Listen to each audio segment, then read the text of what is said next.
how to use buy it now option eBay.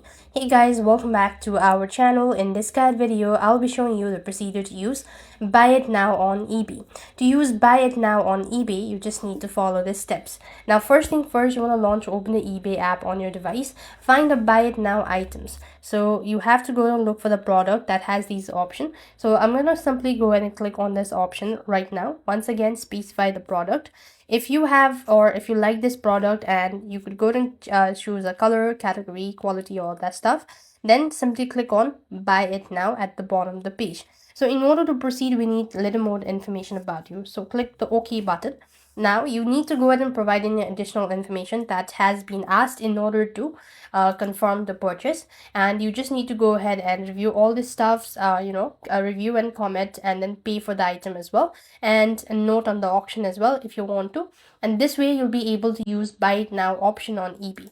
So that's the way you could do it. I hope the video was helpful. Make sure to like, share, and subscribe.